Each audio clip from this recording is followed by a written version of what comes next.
Sa unang pagbasa, mga igsoon, gihulagway dinhi ang kabuutan sa Ginoo nga nagtan-aw gyud sa mga pag-antos sa tao. Unya mipadala siya ni Moises aron ang nag-antos nga katawhan nga gilupigan, giulipon didto sa Ehipto mahawas sa ilang kaulipnan, unya madala ngadto sa yuta nga gisaad sa Ginoo diin adto sila didto lipayon. Luwas sila sa Ginoo. Mao na niingon ang atong tubag sa Salmo, ang Ginoo ang nahinomdom maluwas na mo. Ang tubag nato, ang Ginoo maayo og maluluyon. Kinsay iyang kaluyan ang mga nag-antos. Lingiyay mong tupad, ina nag-antos ka, na nakay pag-antos. Og na gani pag-antos, congratulations kay kaluyan kas Ginoo. Nakaron, matud pa sa atong ikaduhang pagbasa nga ang mga Israelita sa dihang gidala na sila sa Ginoo o gipakaon o gipainom didto sa desyerto, wa gyapon sila mauyunis Ginoo. Nganuman kay nagbagulbol, nagsupak-supak, nagreklamo sa Ginoo. Pagreklamo gyud nila, matud pa diri sa atong ikaduhang pagbasa, gipamatay sila sa Ginoo og nagpasad ang ilang lawas didto sa desyerto. Awa ha?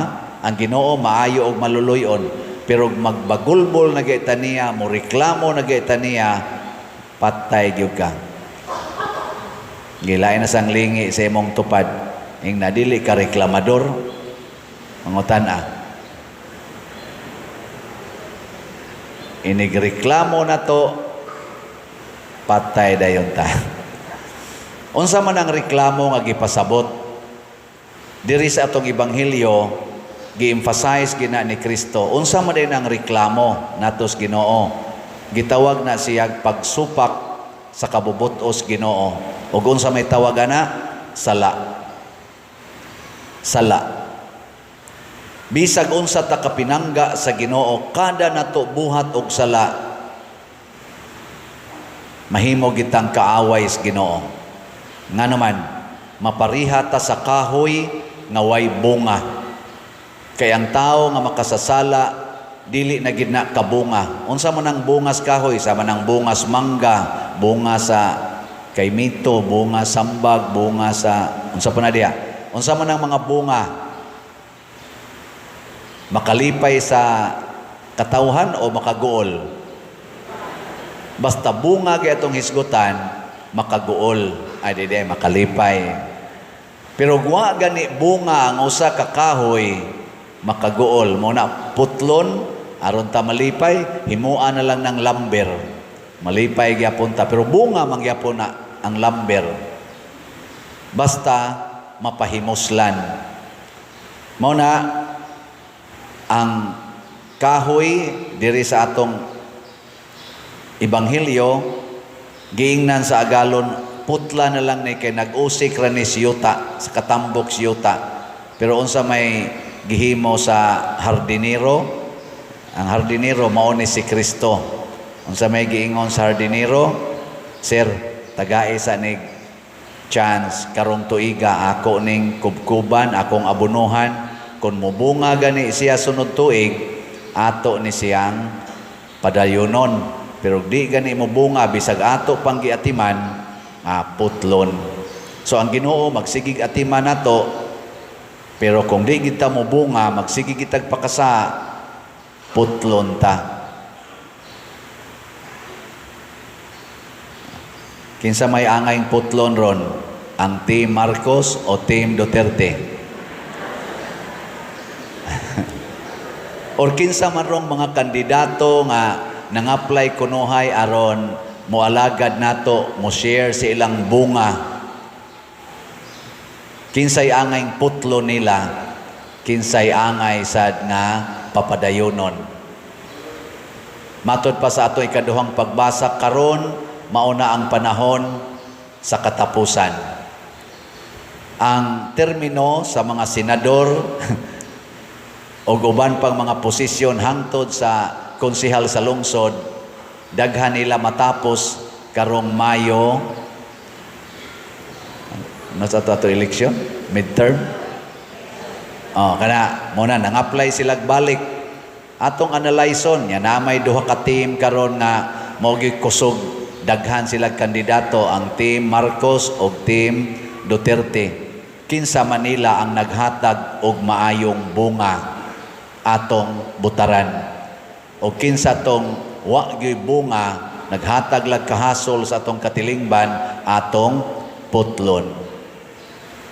Gilingay mong tupad ing nanana kay putlonon ing nakana na kinsay imong putlon karon.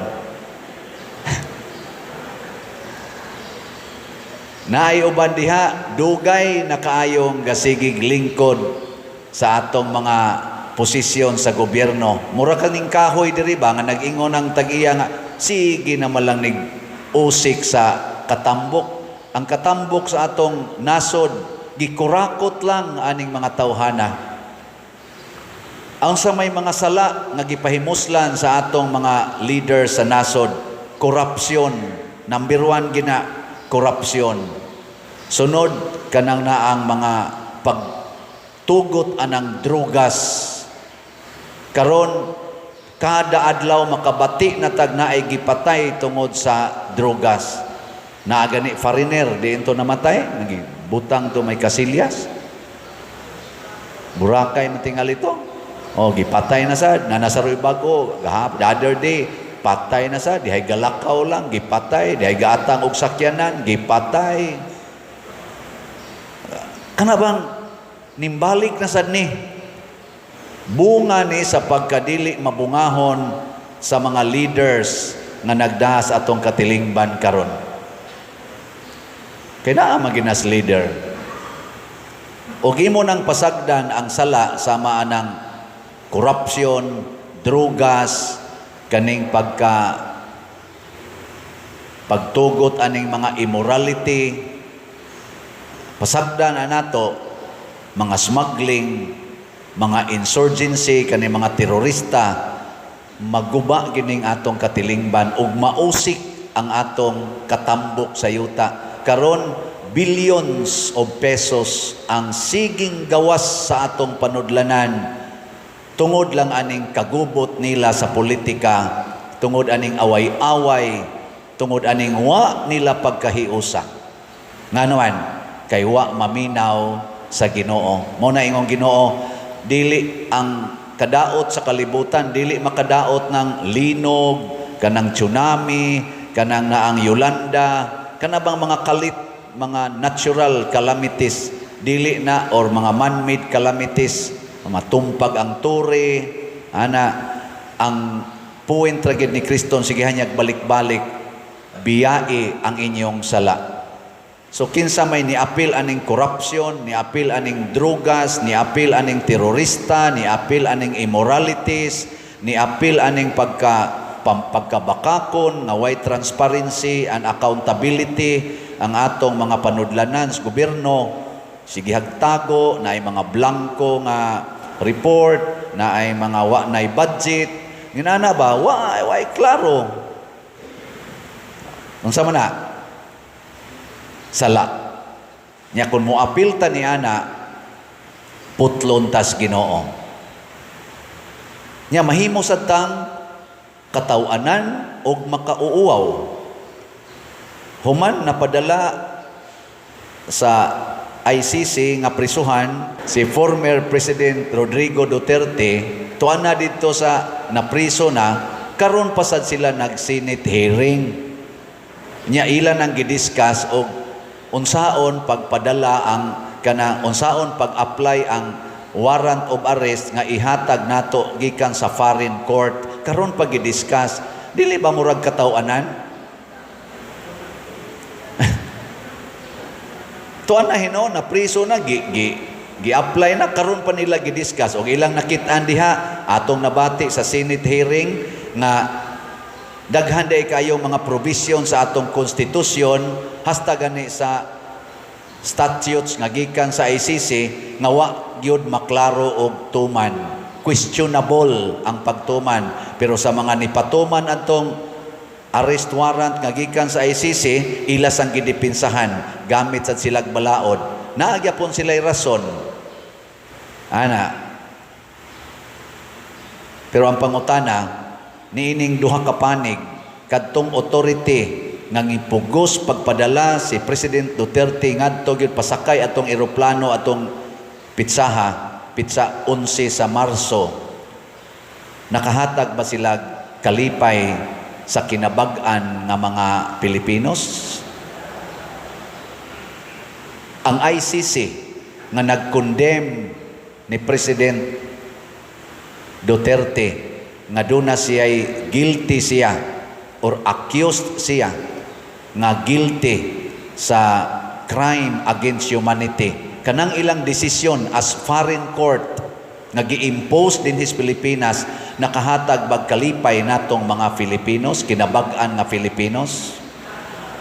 Mura tag katawanan kay samtang ang ICC ug ang nagkiha didto ni President Duterte nga pilar sa na sila kabuok gani katong nanagdag picture nga kuan daghan ang ni comment nga duna di ay didto ni lingkod nga ang ilang anak namatay 2024 na. Nganong giapil pa man si President Duterte duna say doktor ditong anak nga iyang gireklamuhan nganong giapil man ang akong papa diha nga doktor sa inyong picture nga wa man intaw na patya sa EJK. Sa to pa doon questionable gyapon ning nagkiha niya ang nagsigig-singgit ko no na social media nga 30,000 ang gipatay sa EJK pagabot dito sa ICC 43 naman lang hain magitinuod ani. Pero ang ato lang yung dakong question, bunga ba ni sa kamatuoran o bunga ni sa pagkaway klaro? Mailhan na nato kaning atong eleksyon dunay supporting doctrine ana sa atong simbahan o gidawat pud na sa legal kanang linatin man tingali na sakto ba ko vox populi vox dei. Ang meaning ana, the voice of the people is the voice of God. Mo na kinsay mo daog sa eleksyon nga butaran sa kadaghanan mausad na'y gipaboran sa Ginoo. Basta walay tikas ha, basta walay tikas. Ana. Vox populi, vox dei. Na ay foreigner nga vlogger, American ba to siya? Akong nakitaan sa Facebook na kuan sa ko ba, mura sa kong na-struck niya kay iya man gi-evaluate ang nahitabo nato dinhi. 7 points ang iyang gi-share. Ang ako lang yung natandugan dito, naingon siya, katuhuan ba ni ang giingon sa ICC nga si Duterte nakakommit og crimes against humanity? Nga sa akong pagpaniid karon, ang tanang Filipinos nga naa sa Pilipinas ug naa sa abroad, millions of them, even in social media, nagsige mag-ingon nga, bring back our Tatay Digong to the Philippines. Whereas ang ICC gaingon, kuhaan na des Pilipinas kay nakakomit nag crime against humanity. Mamiligro mo ana, kay kriminal na, abusive na sa humanity. Mo na gisulti sa ICC nga korte. Mo nang kuhaan na diha kay madaot mo ana. Unya ang kinabag-an nga Filipinos, makita na nato karon nang gawa sa karsada, nagbaha diha sa social media, ang sigig hangyo, bring back our Tatay Digong. Nakaingon siya, tinuod pa ka ning baruganan sa ICC. Foreigner ni siya, foreigner nga vlogger. Ilingi ay mong tupad. Ing na, kinsa man gyud tinuod nga nakakommit og crime against humanity. Ang tinuod yung makakommit og crimes against humanity, mailhan man na kay inighimo nila anang maong krimen or maong buhat, masakitan ang kinabag-an. Sama ng drugas, masakitan ang kinabag-an kanang pag-rape, masakitan ang kinabag-an kanang pagpatay, murder, masakitan ang kinabag-an. Di ba? Kanang smuggling, kanang pagpamakak, masakitan, korupsyon, masakitan ang kinabag-an. Jutay ra ang malipay. Pero kung jutay ra'y masakitan, aun sana lipay, niyang kinabag-an, gisakitan, kanang maong buhat, questionable.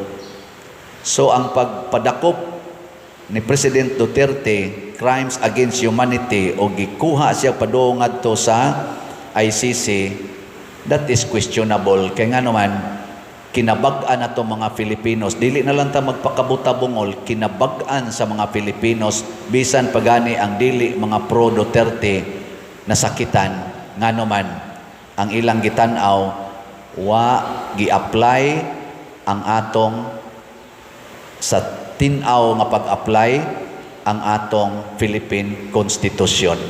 Murabag giyatakan, wa sad gipananghid o gigamit ang atong active, operative courts, judicial courts in the Philippines. Insulto kaayo sa atong soberenya, mao nay reaksyon karos kadaghanan. Di na lang ta maghisgot og Duterte. Ang ato, kumusta ang atong konstitusyon, naa pa ba siya'y power to protect our sovereignty, or yatakan lang sa warrant of arrest gikan sa ICC.